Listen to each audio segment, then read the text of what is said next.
So exercise 4.4 के लिए हमारे पास एक कॉन्सेप्ट है, nature of roots. Nature of roots, देखो हमें नेचर ऑफ रूट्स के बारे में यहां पे पता लगाना है। पहले तो आपको ये चीज क्लियर होनी चाहिए बेटा कि रूट्स क्या होता है। मैंने आपको बताया था कि जो x की वैल्यू होती है उसी को हम यहाँ पे रूट्स बोल रहे हैं। तो बेसिकली x की वैल्यू को यहाँ पे रूट्स बोला जा रहा है, हमें उसके नेचर की बात करनी है। यानी कि जो x की वैल्यू होंगी वो कैसी होंगी, क्या वो दो डिफरेंट वैल्यू होंगी, क्या वो दो सेम वैल्यू होंगी, या आएगी नहीं वैल्यू। उसका कैसे पता चलता है बेटा, उसका पता चलता है हमारे पास इससे, अगर d जो है वो मोर देन 0 है, देन टू डिस्टिंक्ट रूट।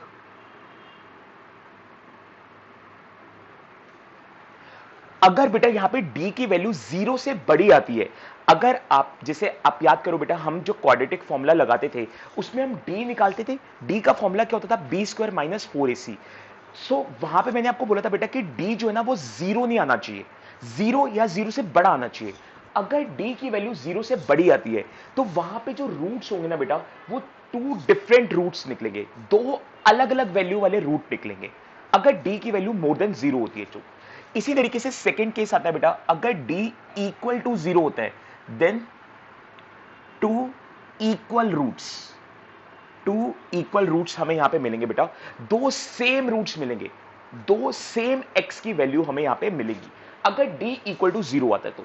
और अगर d लेस देन 0 आता है, देन नो रियल रूट्स, तो फिर कोई भी रूट्स बेटा वहां पे नहीं मिलेंगे। यानी कि कोई भी रूट नहीं मिलेगा का क्या मतलब है, यहां पे कोई भी रूट नहीं मिलेगा का मतलब है कि x की कोई वैल्यू नहीं होगी, यानी कि x की वैल्यू निकालना पॉसिबल नहीं है। और मैंने आपको यही तो बोला था कि d की वैल्यू कभी भी 0 से कम नहीं होनी चाहिए। ऐसा क्या है यहां पे कि d की वैल्यू अगर 0 से कम हो जाए तो हमारा आंसर नहीं आ पाता, तो उसका रीजन ये है बेटा, ध्यान से समझना। देखो हमारे पास ना x का फॉर्मूला है minus B plus minus root D upon 2a। अगर अगर आप ध्यान से देखो तो यहां पे d किस में आ रहा है बेटा, रूट में आ रहा है। और अगर मेरी d की वैल्यू 0 से छोटी आती है, यानी कि माइनस में आएगी कुछ, फॉर एग्जाम्पल -5 आई, तो d की जगह मैं क्या लिखूंगा यहां पे, रूट -5। अब रूट भी है और माइनस भी है, तो इसको सॉल्व करना पॉसिबल नहीं है बेटा। अगर मेरे पास रूट भी है और माइनस भी है अंदर, तो इसको सॉल्व करना पॉसिबल नहीं है। यही रीजन है कि जब भी d की वैल्यू 0 से छोटी आती है ना बेटा, तो हम लिख देते हैं कि नॉट पॉसिबल, आंसर निकालना पॉसिबल नहीं है।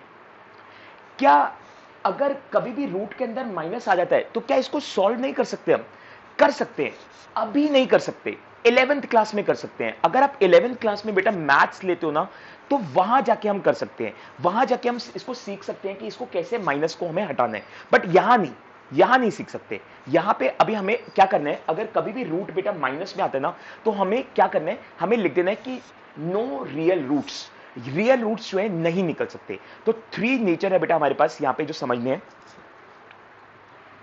अब हम स्टार्ट करें बेटा एक्सरसाइज 4.4 क्वेश्चन नंबर 1।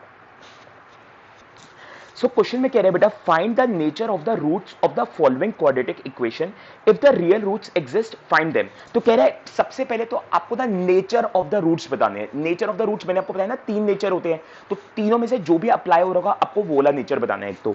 और फिर क्या कह रहा है आपको, कह रहा है कि अगर उसमें रियल रूट्स एग्जिस्ट करते होंगे, यानी कि अगर उसमें x की वैल्यू निकल सकती होगी तो वो निकाल भी दो।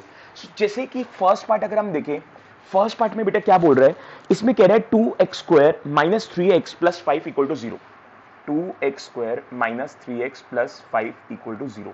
आपको इस तरीके से यहां पे इसने क्वाड्रेटिक इक्वेशन दे दी है। सबसे पहले तो कह रहा है कि इसका ना नेचर बता दो। नेचर कैसे पता चलता है बेटा, नेचर पता चलता है d से। तो इसका मतलब सबसे पहले मुझे क्या करना पड़ेगा, d निकालना पड़ेगा। कैसे निकलता है, एक्स स्क्वायर के साथ वाला a, x के साथ वाला b यानी कि -3 माइनस साथ में आएगा, और विदाउट वाला बेटा c। अब d का फॉर्मूला क्या होता है, d का फॉर्मूला होता है B square minus 4ac। b की जगह आ जाएगा -3 का स्क्वायर, -4a की जगह आ जाएगा 2 और c की जगह आ जाएगा 5।